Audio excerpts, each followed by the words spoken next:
Fancy meeting you here. Coming often? X, are you okay? This is X, and he's a great guy, high IQ. He's a high IQ individual. And he's got this, check out this cool chain he's got. So thank you very much. We had a busy day today. The king just left, and we've had a great discussion, terrific discussion concerning Gaza and everything else. We had discussions also about Saturday at 12 o'clock. It's going to be a big moment. We'll see what happens. I don't expect much happening with these people, but we'll see what happens. And we're going to be signing a very important deal today. It's DOGE, and I'm going to ask Elon to tell you a little bit about it and some of the things that we found, which are shocking. Billions and billions of dollars in waste, fraud, and abuse. And I think it's very important. And that's one of the reasons I got elected. I said, we're going to do that. Nobody had any idea it was that bad, that sick, and that corrupt. And it seems hard to believe that judges want to try and stop us from looking for corruption, especially when we found hundreds of millions of dollars worth, much more than that, in just a short period of time. And we want to weed out the corruption.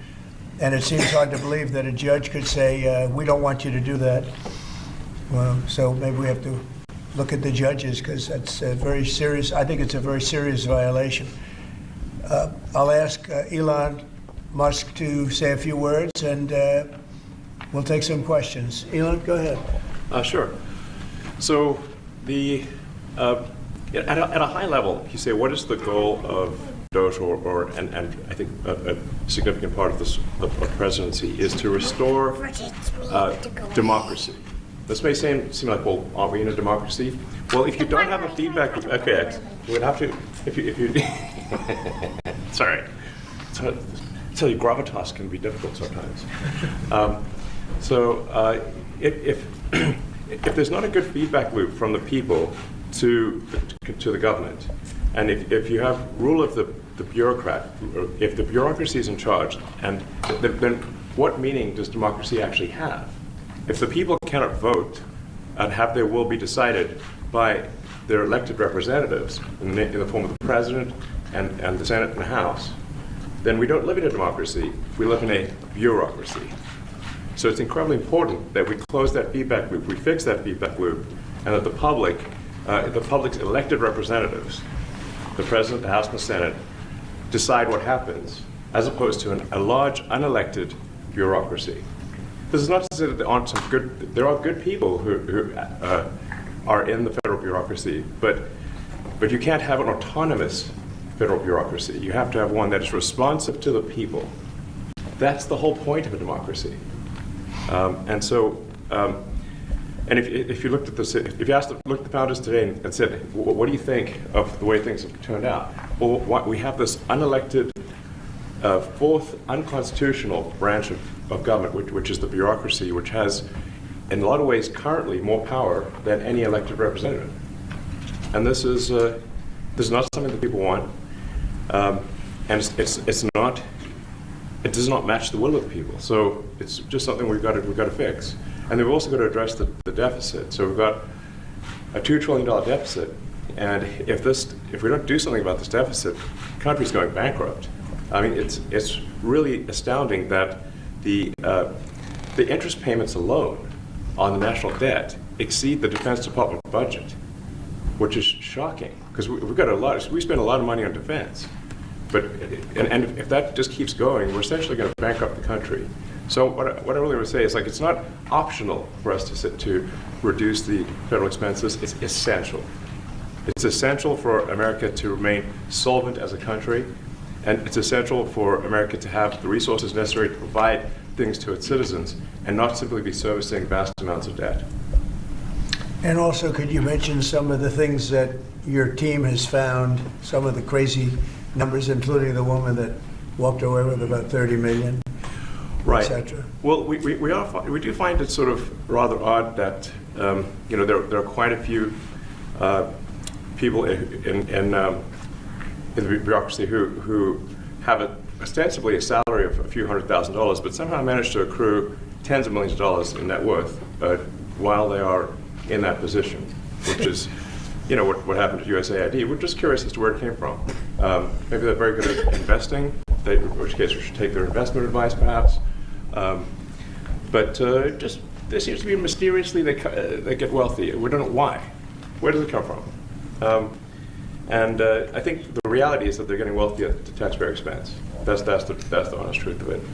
So, you know, we're looking at, say, well, we just, if you look at, say Treasury, for example, basic controls that should be in place, that are in place in any company, such as making sure that any given payment has a payment categorization code, that there is a comment field that describes the payment, and that if a payment is on the do not pay list, that you don't actually pay it. None of those things are true currently.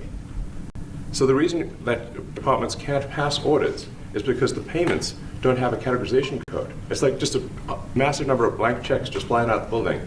So you can't reconcile blank checks. You've got comment fields that are also blank, so you don't know why the payment was made. And then we've got this truly absurd, a do not pay list, which can take up to a year for an organization to get on a do not pay list. And this, we're talking about terrorist organizations, we're talking about known fraudsters, known aspects of waste, known things that do not match any congressional appropriation, can take up to a year to get on the list. And even once on the list is not used. It's mind-blowing. So what we're talking about here, we're really just talking about adding common sense controls that should be present, that haven't been present. So you say, like, well, how could such a thing arise? That seems crazy. When you understand that really everything is geared towards complaint minimization, so then you understand the motivations. So if people receive money, they don't complain, obviously. But if people don't receive money, they do complain. And the fraudsters complain the loudest and the fastest. So then when you understand that, then it makes sense. Oh, that's why everything they approve all the payments at Treasury. Because if you approve all the payments, you don't get complaints. But now we're saying that, no, actually, we are going to complain. If money is spent badly, if your taxpayer dollars are not spent in a sensible and frugal manner, then that's not okay. Your tax dollars need to be spent wisely on things that matter to the people. I mean, these things, like, it's just common sense. It's not draconian or radical. I think it's really just saying, let's look at each of the expenditures and say, is this actually in the best interest of the people? And if it is, it's approved. If it's not, we should think about it. So, there's crazy things like just cursory examination of Social Security, and we've got people in there that are 150 years old. Now, do you know anyone who's 150? I don't. Okay. They should be on the Guinness Book of World Records. They're missing out. So, that's a case where, like, I think they're probably dead. It's my guess. Or they should be very famous, one of the two. And then there's a whole bunch of Social Security payments where there's no identifying information. Well, like, why is there no identifying information? Obviously, we want to make sure that people who deserve to receive Social Security do receive it, and that they receive it quickly and accurately. I'll tell you another crazy thing. So, one of the things is, like, we are trying to sort of right-size the federal bureaucracy, just make sure that this. Obviously, there need to be a lot of people working for the federal government, but not as many as currently. So we're saying, well, okay, let's, if people can retire, with full benefits and everything, that would be good. They can retire, get their retirement payments, everything. And then we were told, this is actually, I think, a great anecdote, because we're told the most number of people that could retire possibly in a month is 10,000. We're like, well, why is that? Well, because all the retirement paperwork is manual on paper. It's manually calculated, then written down on a piece of paper. Then it goes down a mine. And like, what do you mean a mine? Like, yeah, there's a limestone mine where we store all the retirement paperwork. And you look at a picture of this mine. We'll post some pictures afterwards. And this mine looks like something out of the 50s because it was started in 1955. So it looks like it's like a time warp. And then the speed, then the limiting factor is the speed at which the mine shaft elevator can move determines how many people can retire from the federal government. And the elevator breaks down and then sometimes, and then nobody can retire. Doesn't that sound crazy? There's like 1,000 people that work on this. So I think if we take those people and say, like, you know what, instead of working in a mine shaft and carrying manila envelopes to boxes in a mine shaft, you could do practically anything else, and you would add to the goods and services of the United States in a more useful way. So anyway, so I think that's an example. At a high level, if you say, like, how do we increase prosperity? Is we get people to shift from roles that are low to negative productivity to high productivity roles, and to increase the total output of goods and services, which means that there's a higher standard of living available for everyone. That's the actual goal. No one's very quiet. Your detractors, Mr. Musk. I have to what? Including a lot of Democrats. I have detractors? You do, sir. I don't believe it. Say that you're orchestrating a hostile takeover of government and doing it in a non-transparent way. What's your response to that criticism? Well, first of all, you couldn't ask for a stronger mandate from the public. The public voted. We have a majority of the public voting for President Trump. Won the House, won the Senate. The people voted for major government reform. There should be no doubt about that. That was on the campaign. The president spoke about that at every rally. The people voted for major government reform, and that's what the people are going to get. They're going to get what they voted for. And a lot of times, people that don't get what they voted for, but in this presidency, they are going to get what they voted for, and that's what democracy is all about. Mr. Musk, the White House says that you will identify and excuse yourself from any conflicts of interest that you may have. Does that mean that you are in effect policing yourself? What are the checks and balances that are in place to ensure that there is accountability and transparency? Well, we actually are trying to be as transparent as possible. In fact, we post our actions to the DOGE handle on X and to the DOGE website. So all of our actions are maximally transparent. In fact, I don't think there's been, I don't know of a case where an organization has been more transparent than the DOGE organization. So the kind of things we're doing are, I think, very, very simple and basic. They're not, what I mentioned, for example, about Treasury, just making sure that payments that go out, taxpayer money that goes out, is categorized correctly, that the payment is explained, that organizations on the do not pay list, which takes a lot to get there, that actually are not paid, which currently they are paid. These are not individual judgment decisions. These are about simply having sensible checks and balances in the system itself to ensure that taxpayer money is spent well. So it's got nothing to do with, like, say, a contract with some company of mine at all. But if there is a conflict of interest when it comes to you yourself, for instance, you've received billions of dollars in federal contracts. When it comes to the Pentagon, for instance, which the president I know has directed you to look into. Yeah. Are you policing yourself in that? Is there any sort of accountability check and balance in place that would provide any transparency for the American people? Well, all of our actions are fully public.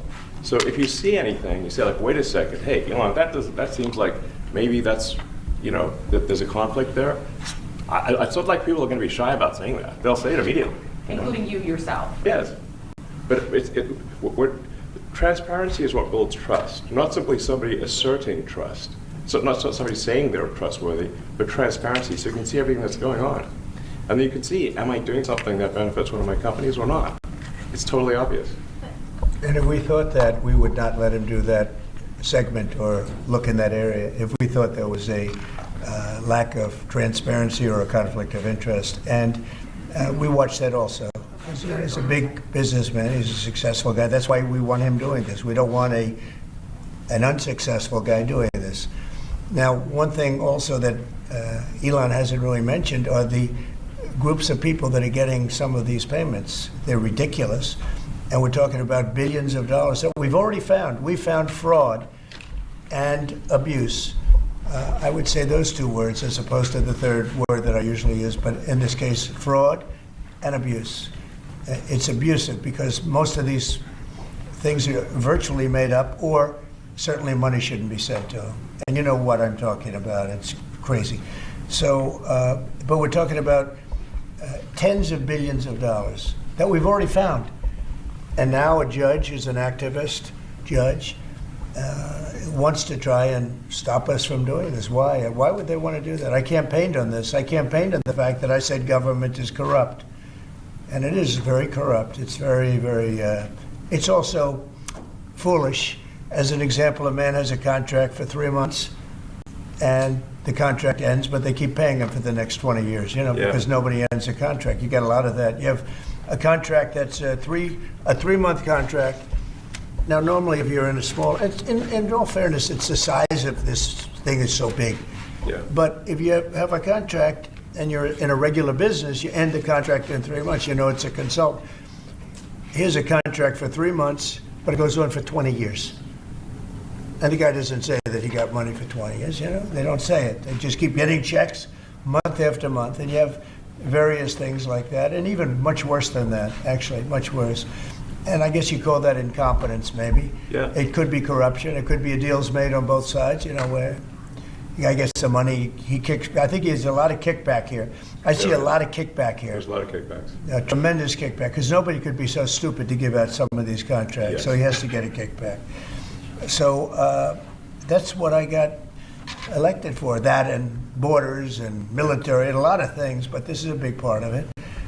And I hope that the court system is going to allow us to do what we have to do. We got elected to among other things, find all of this fraud, abuse, all of this horrible stuff going on.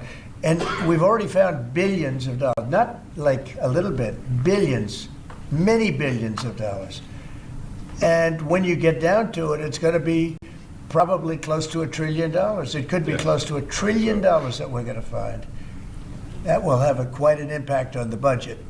Yes. And you'll go to a judge where they handpick a judge, and he has certain leanings. I'm not knocking anybody for that, but he has certain leanings, and he wants us to stop looking. How do you stop looking? I mean, we've already found it. We have a case in New York where a hotel has paid $59 million, $59 million because it's housing migrants, illegal migrants, all illegal, I believe. And they were being paid twice the normal room rate at 100% occupancy. Unbelievable. So it's a racket. Yeah. Mr. Musk, can I ask a question? Well, if I may sort of just going for the President's comments, at a high level, you say, well,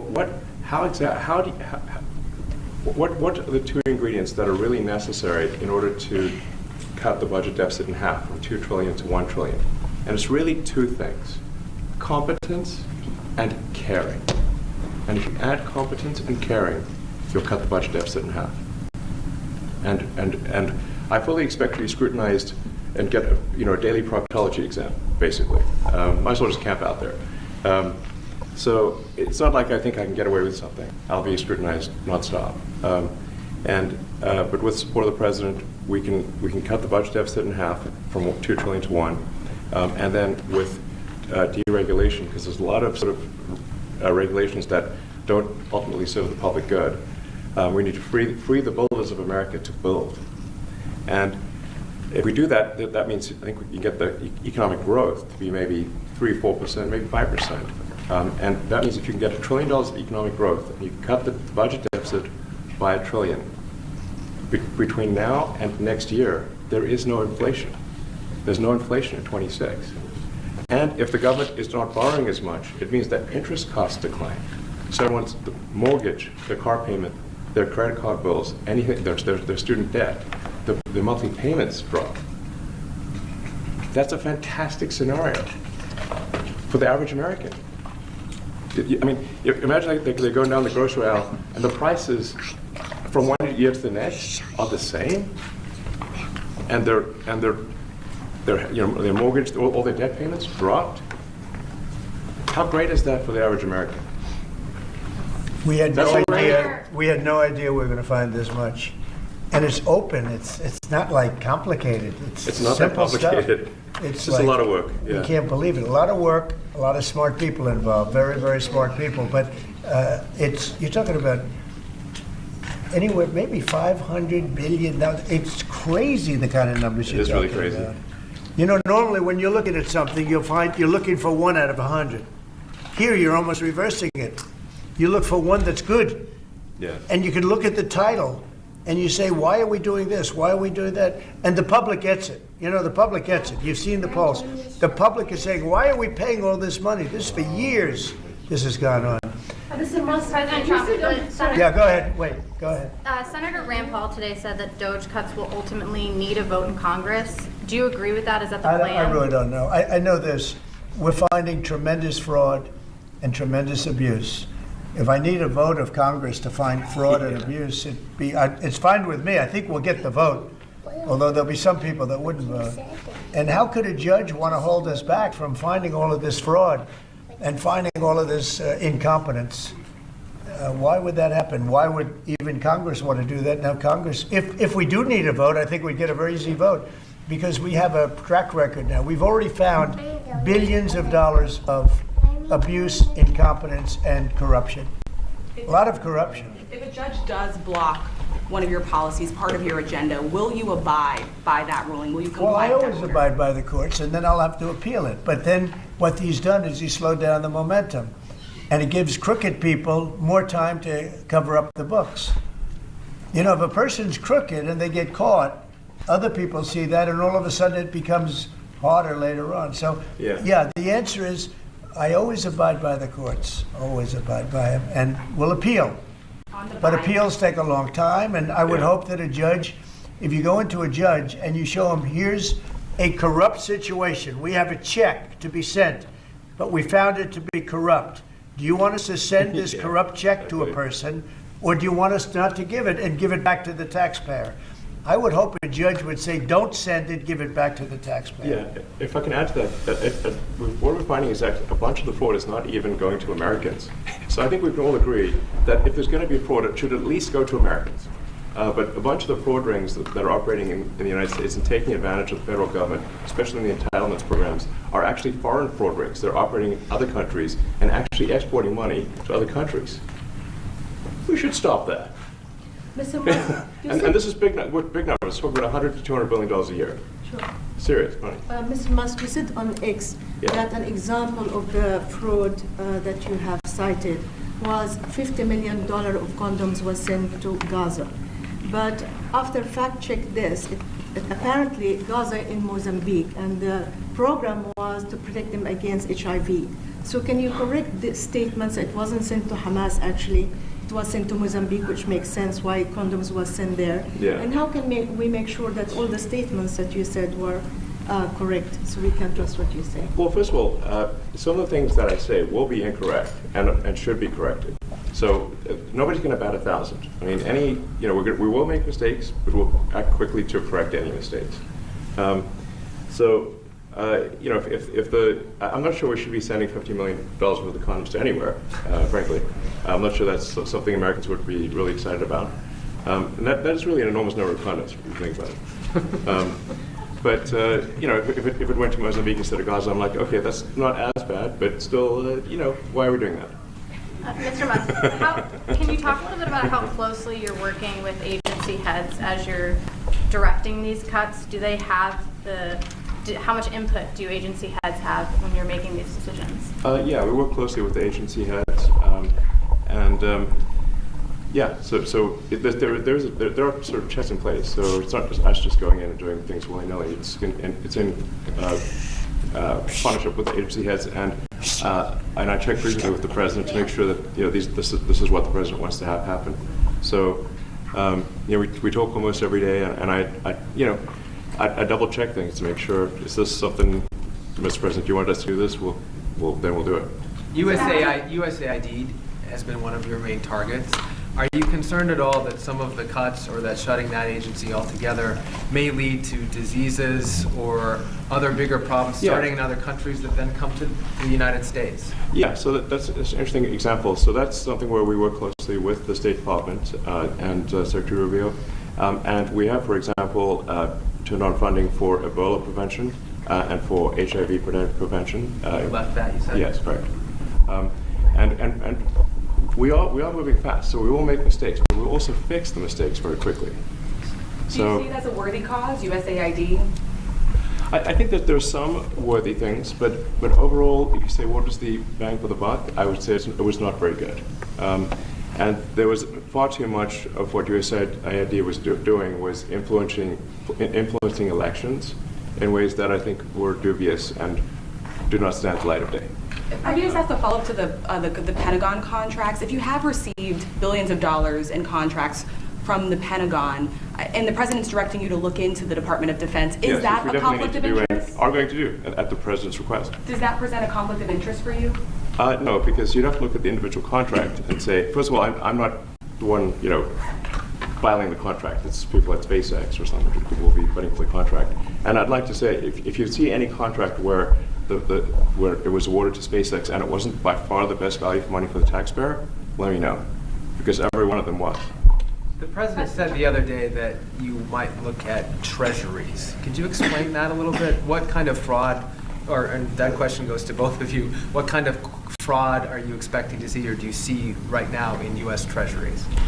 Yeah, I think you mean the Treasury Department as opposed to Treasury bills. Or you also referenced treasuries on Air Force Yeah, One the other night. go ahead. Well,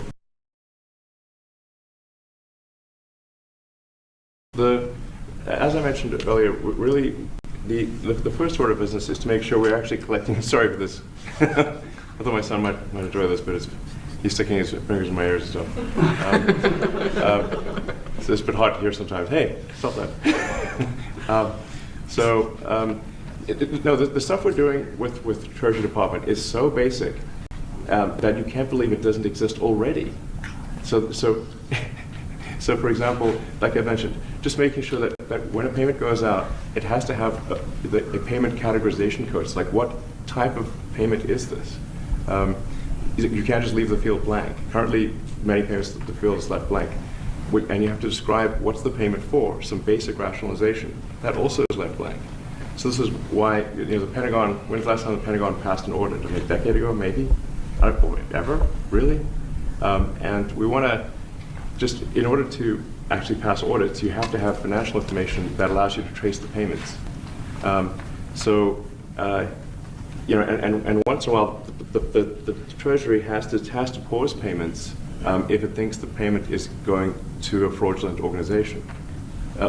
Like if a company or an organization is on a do not pay list, we should not pay it. I'm sure you would agree. Like if it's quite hard to get on that payment, the do not pay list, it means that this is someone that is just like dead people, terrorists, known fraudsters, that kind of thing. We should not pay them. But currently we do, which is crazy. We should stop that. Many transactions. And by the way, hundreds, thousands of transactions like that. We have a big team. And for the sake of the country, I hope that the person that's in charge and the other people that report to me that are in charge are allowed to do the right thing, namely make sure everything's honest, legitimate, and competent. But we're looking at just, when you look at USAID, that's one. We're going to look at the military, we're going to look at education. They're much bigger areas. But the USAID is really corrupt. I'll tell you, it's corrupt. It's incompetent, and it's really corrupt. And I can't imagine a judge saying, well, it may be corrupt, but you don't have the right. You got elected to look over the country and to, as we say, make America great again, but you don't have the right to go and look and see whether or not things are right that they're paying or that things are honest that they're paying.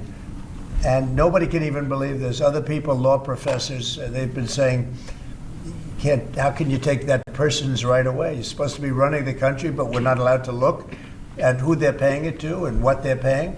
We have massive amounts of fraud that we caught. I think we probably caught way over a lot of billions of dollars already in, 2 weeks? Yes. And it's going to go to numbers that you're not going to believe. And much, as I said, much is incompetence and much is dishonesty. We have to catch it. And the only way we're going to catch it is to look for it. And if a judge is going to say you're not allowed to look for it, that's pretty sad for our country. I don't understand how it could even work.